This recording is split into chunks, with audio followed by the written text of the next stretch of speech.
Idaho Matters podcast is brought to you by St. Luke's On-Demand Virtual Care, which allows patients to see a provider from their home using a computer or smartphone with on-demand care for common ailments such as a cough, sore throat, or a sinus issue.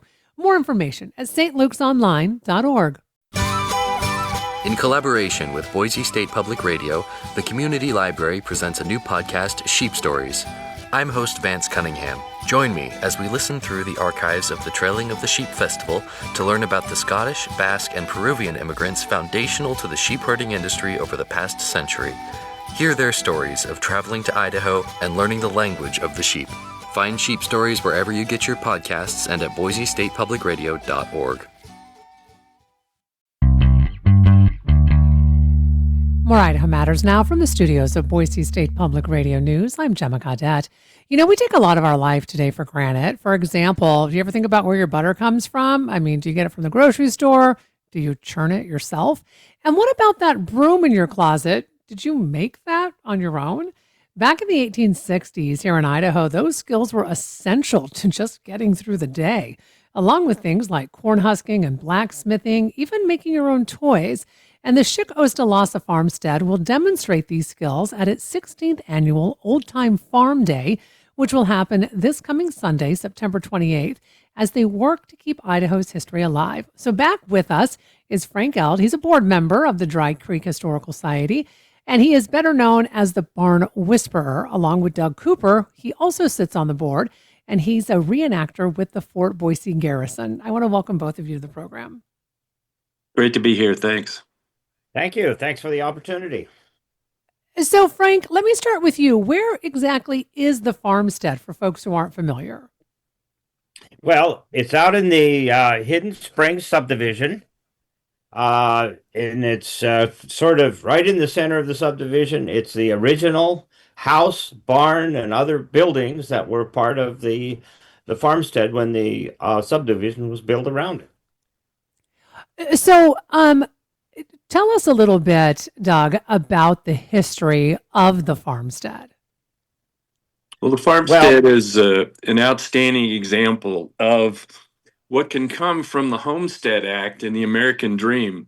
Philip Schick left upstate New York in 1862, and most folks are knowing what was going on at that time is the American Civil War, the worst thing that we've probably ever had to go through. Well, Philip decided to go ahead and seek his fortune. He went out to Idaho via the going around South America, eventually got here and applied for a homestead in 1862. That allowed anybody over 21, including freed slaves and women, to apply for a land title of 160 acres. He discovered the Dry Creek Valley when his oxen wandered in there, and the rest is history. He started the farm. Again, it was the only thing in the Dry Creek Valley at the time, eventually built it up to 400 acres. So he was a very successful farmer. So the farmhouse was built in 1864, and over the years, he built it even larger than that. And he died in 1902, and in 1920, the farm was sold to a Frank Parsons, and eventually he hired Constantino Ostalasa, and that's where the Schick Ostalasa name comes from, to manage the farm in 1927. And the Ostalasas have run that farm all the way up to 2005, which is lucky for us. We were able to go ahead and save it. Okay, Frank, talk to us a little bit about working to restore the Schick barn, which is, my understanding, is the oldest barn in Ada County, maybe in the state. So how has this been going? Well, it's been going great. First of all, let me say that it's an all-volunteer effort. The volunteers have come forward to work on the project. It took us 4 years. The barn is now done, and we believe it is the oldest standing barn in Idaho. And this is one of the things that gets highlighted at the Old Time Farm Days. People can come in there, they can watch broom baking being done, but also get an explanation of the farmstead and of the barn itself and how it was done.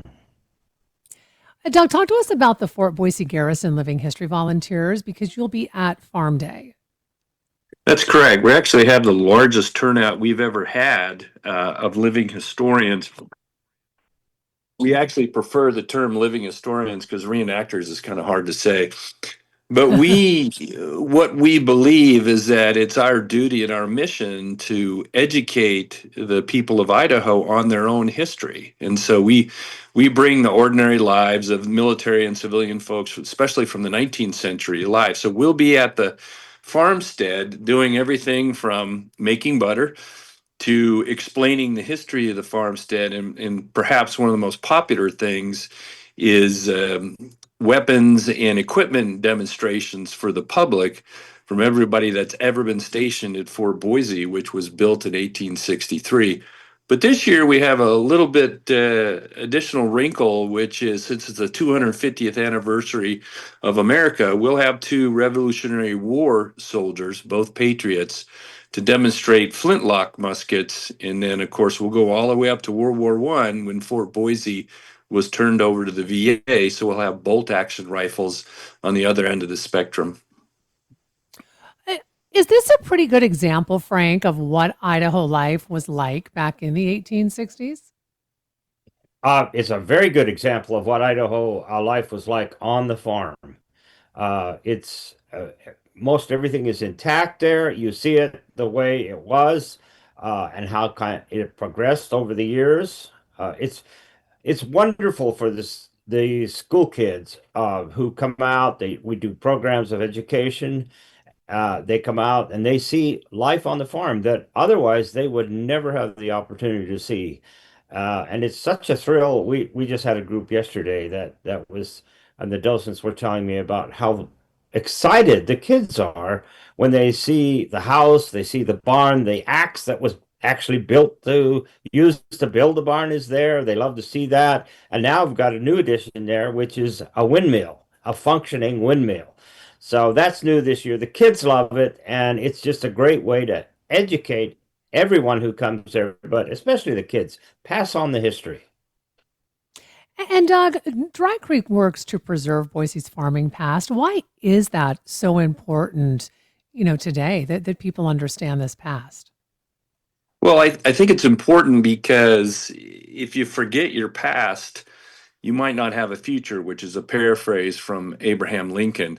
History is very important, and if you can teach history through the eyes of the people who actually lived it, rather than say our 21st century notions of what that history must have been, all the better. And so Frank and his vision has turned this farm into what it looked like at different points in its life, and that's extremely important. And then we come along as uniformed living historians, both military and civilian, and adopt the roles of what they did. So the kids suddenly are faced with what would it have been like to be a 10-year-old back at that time, and when your first job is to gather wood, gather water, and just what it was like to not only work on the farm but also go to school.